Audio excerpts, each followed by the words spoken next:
Hi, everyone. Welcome to Check In From Away, our weekly online isolation talk show where we are checking in with theater folks sitting at home, just like you. This week, we're checking in with the Come From Away Toronto Company.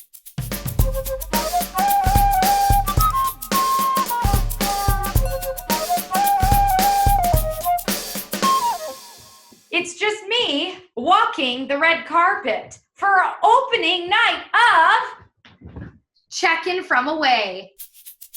Lisa, who are you wearing right now for opening night? I'm wearing the front part of my closet with my shirt. I'm wearing a bottom drawer pair of boxer shorts because it's a little hot in my bedroom. Ooh. And I'm wearing this hat from my office that I found that I thought would be appropriate for opening night. I love it. It's perfect. And Come From Away earrings that were made by a fan. And I love that it's a red carpet event. You guys are all dressed up, and I have my best red carpet outfit on. See it. Oh my gosh. That's brilliant. It's what I wear to all my red carpet events. This is what I wore at the opening night at the Elkin, and this is what I wear when I'm at home by myself and no one's watching. Irene, you were just telling me before we started recording that you had a stylist actually come in and do your hair and makeup. Can you talk a little bit about that? 100%. So my daughter has taken on the role of stylist for me. She's been on set for a number of different things. She's 6. And she did my hair. And she did my blush. I may or may not have done this a little bit. And and the eyebrows. Been doing this. Everyone's been digging through old stuff, which is just like the treasure chest, right? I found a vintage crimper from like early 90s with like a purple Conair and the plates replaced. It's so old. It's going to set on fire any day, but I've become obsessed with it. And I've just decided that it's my new thing and I'm bringing it back. I curled my hair, first of all, can I just say? And a little pair of my cod earrings, my Kiss the Cod earrings that are my Come From Away gems. That's what I'm wearing for opening. And a pink sweater because I am desperate for spring to come. Now, Kate, I just wanted to confirm, you are currently in Toronto, right? In your home. Like nothing's happened that you haven't joined the cast of Orange is the New Black and you're not, can you tell us a little bit about your opening night outfit? Well, I just thought everybody was issued these at the beginning of quarantine. You guys didn't get your government issued orange jumpsuit? No? You want to tell us a little bit the art projects that you're doing or how you're staying connected as an artist? You have an amazing podcast that's out right now. I think you guys have done 6 episodes. It's a podcast called Soft Revolution. It's with myself and Torkel Campbell, who is the co-lead singer of Stars, the kind of, Juno-winning indie rock darling. And him and I just kind of get together with a guest every single week, and we discuss kind of, the state of artists in the world right now, and especially in this world right now. So that's been really occupying my kind of artistic venue, and it's been really nice. It's kind of exceeded my expectations in terms of like, not just like in terms of audience and the response. It's been very good, but more for just what it's been able to give me personally as a kind of a vehicle for, or kind of my journey through this thing. So Singalong Tim and the Pacifiers is a band that I'm in. We make interactive folk rock for families. And when we heard that, kids and daycares were going to be out for indefinitely, we just wanted to bring families some free programming that they could watch at home in their living rooms. So 3 times a week, every Monday, Wednesday, and Friday at 10 a.m. Eastern Standard Time, we go live on our Facebook page, Singalong Tim Facebook, and do a half-hour variety type show. So we do original songs that we've written, we do some folk music, we always do something to get the kids moving, we have some quiz questions, some math, and we do crafts as well. So we've reached a point where we have people tuning in from England and Denmark and all over the States, thousands of viewers. We're super excited. And every Friday we bring on a special guest as well. So we're hoping to share other people's art with our viewers. So I'm just asking for a friend. Are adults invited to watch, or? Yeah, absolutely. I mean, come on. Who doesn't love a kazoo? And since you guys are writing still, are there any plans for a Come From Way sequel? I feel like every single person has asked, like, "Hey, why don't you write Stay Where You're At?" or don't come anywhere near me, or like every and I think I'm sure We're so deep in it right now. Yeah. I don't know. I think there's a great story in this. I mean, it's an amazing story about the world stopping and coming together, in a completely new way, and learning to value these connections that we're making right now. And so there's a lot of things that are really similar to Come From Away. And at the same time, I don't think anyone wants a musical about me sitting at home all the time. People want Rise and Shine with David Hein. I think that's actually what they want. Oh, I love that. That's really Last week, I put together a song with my friend Chris Tsujiuchi. He's an incredible musical director, musician, performer. We did this song from Hairspray called Timeless. And I don't know, it was just silly fun. We were just sitting around talking one day. He was in his pajamas. I was in my pajamas. It was like middle of the afternoon. And we were like, why don't we do something where it just looks like us, like, sitting around at home kind of thing. And the idea just evolved from there. So it was a lot of fun. And it got a lot of views and a lot of great response. And the week before that, I was on a show called Big Girl and Friends on YouTube Live. Christopher Wilson and Ryan Kelly, they do this show nightly, every single night for an hour. And they spend an hour with people like me or whoever in our industry.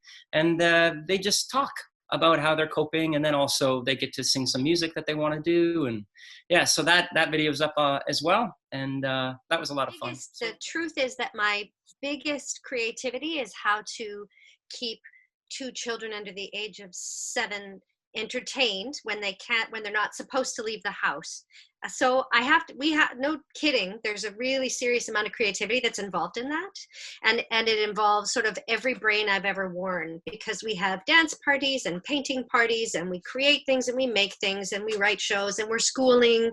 So it takes like patience and trying to make it a fun thing and not a traumatic thing for them this whole year, let's be honest. So so that's taken my most creativity. I have to tell you, I have taken a total break from anything creatively. It's so like I see everyone, I scroll through Facebook and Instagram and everybody, and I see all these fantastic, wonderful things, and everyone's doing these incredible things. I'm like, nothing. I make dinners for my mom and Kurt. I do the laundry. I do the grocery shopping once a week. I make sure that like the house is cleaned. I do yard work. Creatively, that's as creative as I'm getting. And I have to say, I don't mind it. I mean, I've gotten creative with some meatloaf and lasagna was creative. And I was gonna say, cooking is very creative. What is your favorite recipe you've made so far? Lasagna. And I was shocked I made a really decent fish and chips. Who knew? We're gonna play a quick game of Would You Rather. Have you played it before? I've heard of this game, but I don't know. It's like a verbal version of Spin the Bottle or something, isn't it? In a sense, in that it could be scandalous. Nobody makes out with anybody in this one, though. But it could be scandalous, yes. It's scandalous. That's what I mean. I don't mean there's going to be. This version here is very scandalous. All right. Oh, perfect. Would you rather listen to Cats nonstop until isolation is over? The musical or the animal? The musical. Would you rather drink an entire bottle of Screech in the span of 1 hour? Yes. Or perform and dance Heave Away for 5 consecutive hours in front of Kelly Devine? Can I drink the Screech first? Yes, you can. Okay. Would you rather play the drums with your face or play the bass with your teeth in Come From Away? I'm going to play the drums with my face. I think I... But what about your face, Richard? Hey, you can't do much worse than this. So it's. Aww. Would you rather play Janice or Others?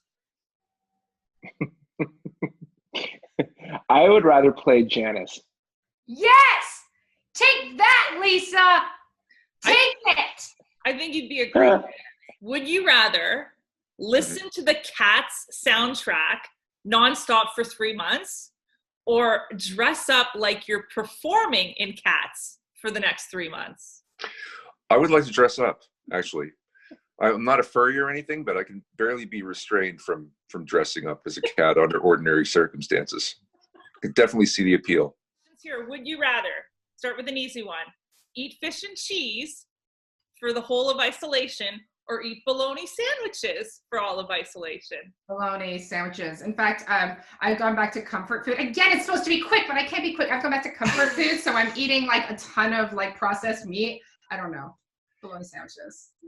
Fish and cheese is really good, but someone doesn't like fish, so we live together, so I'm gonna go bologna sandwiches. Would you rather listen to the soundtrack of Cats for the rest of isolation, or dress up like you're performing in Cats for the rest of isolation?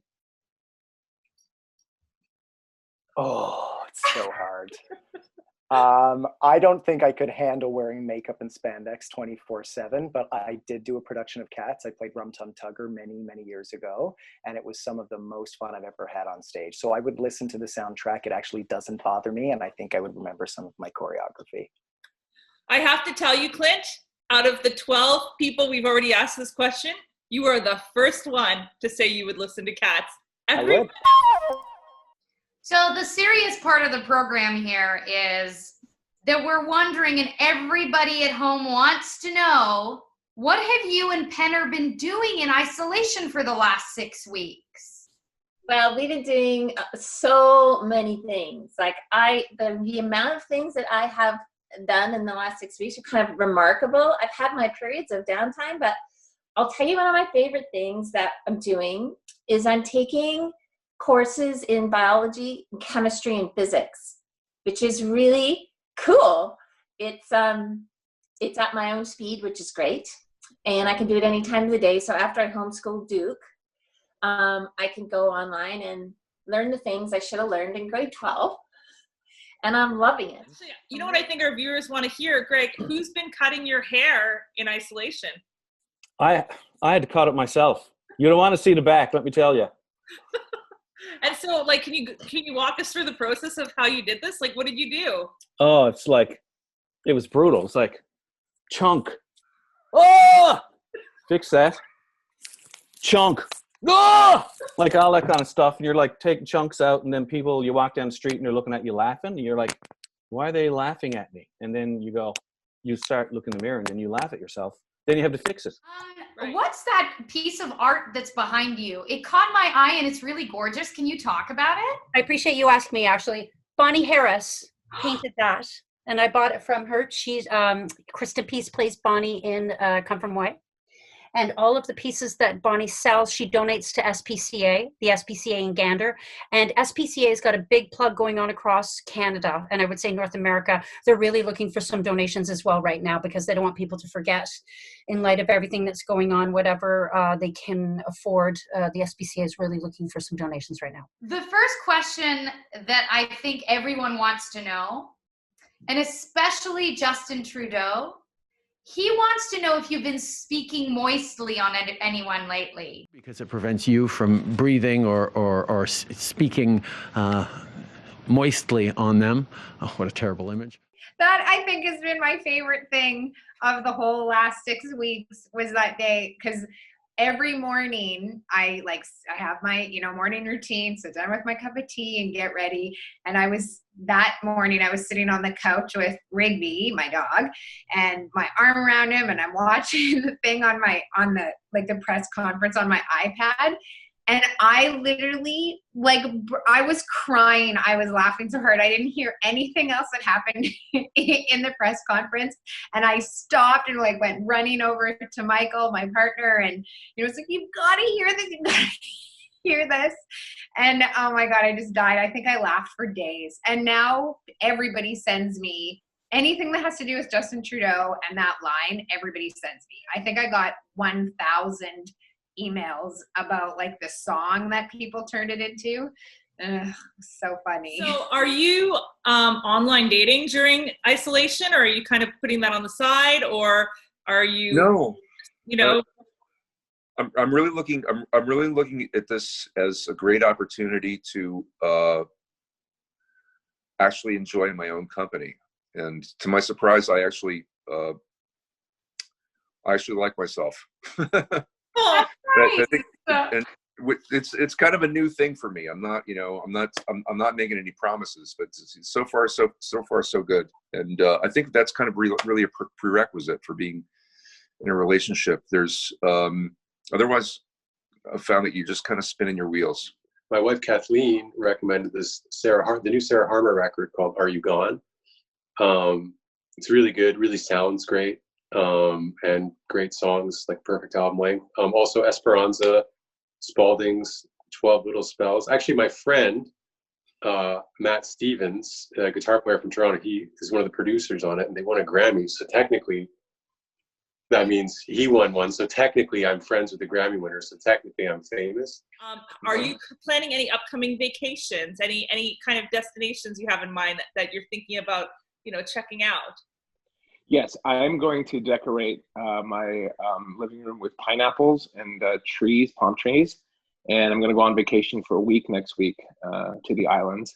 Haven't decided which island yet. We'll see. And then I'm going to go to a really, really cool, maybe Legoland in New York. I'll go there, that Lego store in New York. The M&M store in New York, I'll go there. So I'll just fill up my entire place with M&Ms. You know what would be great? An M&M pool. Oh, man. Yeah, peanut. I got a flash one for you. Peanut, plain, or peanut butter M&Ms? Peanut butter. I like all the way. All the I way. like peanut. How do you feel about having done your last performance without knowing it was your last performance? You know what? It was. I mean, yeah. I guess it was like a little surreal. It felt. I got a message the next morning saying that was probably my last show, and yeah, it was. I haven't had any sense of closure yet. But in terms of me leaving, that's kind of the way I would have liked it. Is that it wasn't like a big deal. Everybody just continued on with their lives, and I was like, yeah, that was nice. That was a nice send off. Well, James, I think we're gonna move on to doing some rapid fire. Okay. So listen, I'm just gonna ask you a few questions rapid fire. You tell me which one you would pick. Don't think about it. Here, grabbing my iPad that has my old headshot on it. No big deal. Oh my God. No, I was like 15 going on 45 apparently. Yeah, no kidding. Okay, are you ready? Okay, ready. Sweats or jeans? Jeans. Nick or Diane? What do you mean? Nick or Diane? Diane! Coronavirus or Corona beer? I don't drink, but that's really bad to say. I can't pick a virus. Netflix or chill? Chill. Blankets or bedding? But blankets. Wait, have we ever talked about this? No, bedding is also like you could have a duvet, or you could have a quilt, or you could have like a skirt, like a bed skirt, and you could have sheets and like shams. So does bedding incorporate all blankets? I think so. So I guess bedding, although I lean towards blanket. Coronavirus or Corona beer? Beer, any type of beer. Steffi or Lisa? Oh, geez, come on now. Just kidding. Don't answer that. Spoons or forks? Forks. I eat soup with a fork. It takes me a long time. Chocolate or candies? Oh, Jelly Bellies. Okay, coronavirus or Corona beer? Coronavirus. Yeah! Take that, coronavirus. You have a fan. Nick or Diane? Diane. Oh, I know. I love Diane. Okay. Just because I was thinking of Barb Fulton dancing in that Instagram post the other day. Yes. Like, come on. Come on. Yeah. So that's in my head. We're going to try and get her to recreate that after. Yes, you are. Yes, you are. Okay. Gotta put the one leg up. Oh, yeah, of course. People are really, really inspired by some sweet dance moves that you have been uploading on Instagram. Yeah. Like, in fact, our resident director, Dana, kind of reenacted it for us in her interview. So I just was wondering, do you have any tips about how people can stay creative in isolation? Or do you have any maybe go-to dance moves that might really get the juices flowing and make you feel super good in this time? Yeah, it's a good question, isn't it? I don't know what moves me. Every once in a while I move, but a good pelvic thrust can get you going. We're definitely using that. Maybe we can all get up and imitate your dance moves for a minute. Let's do that. All right, here we go.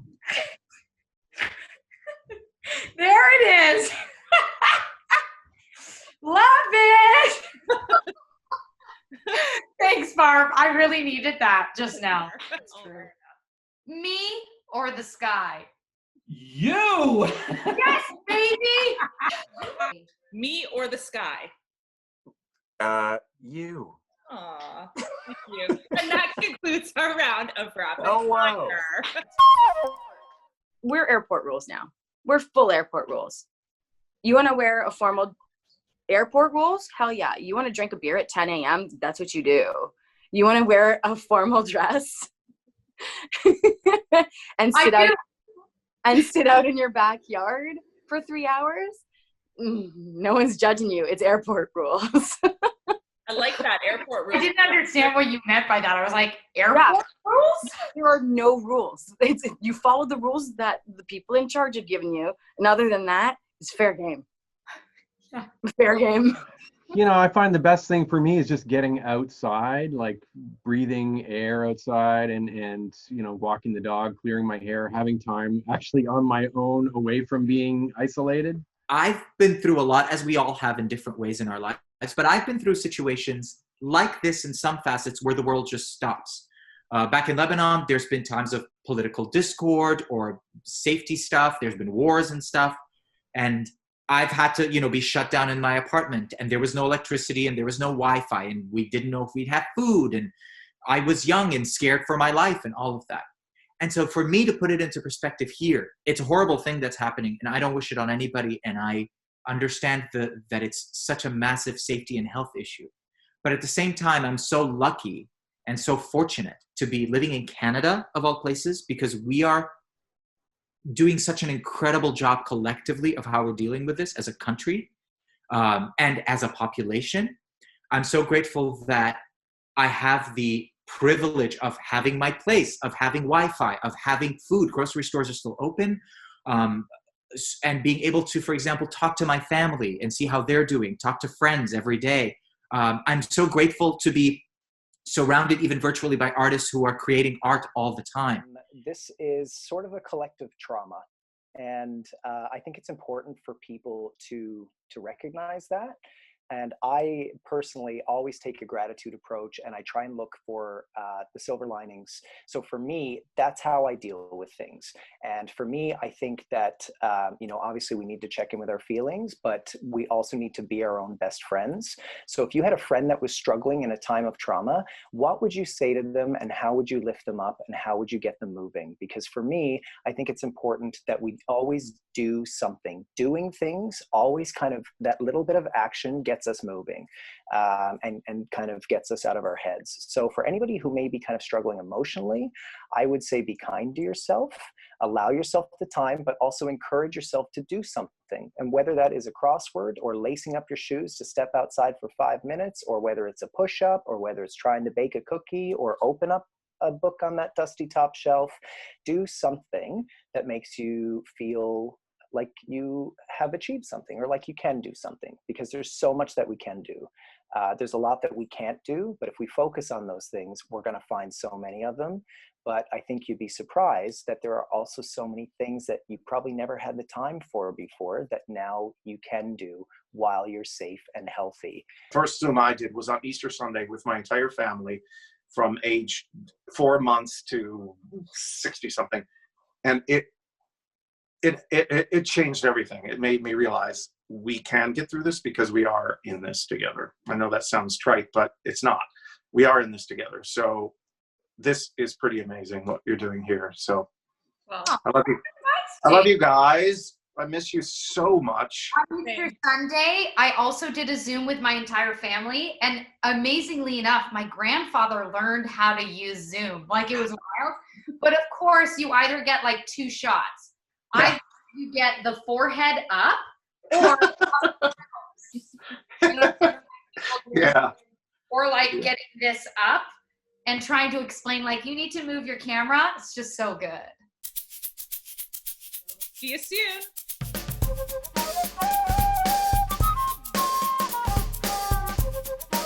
Cheers.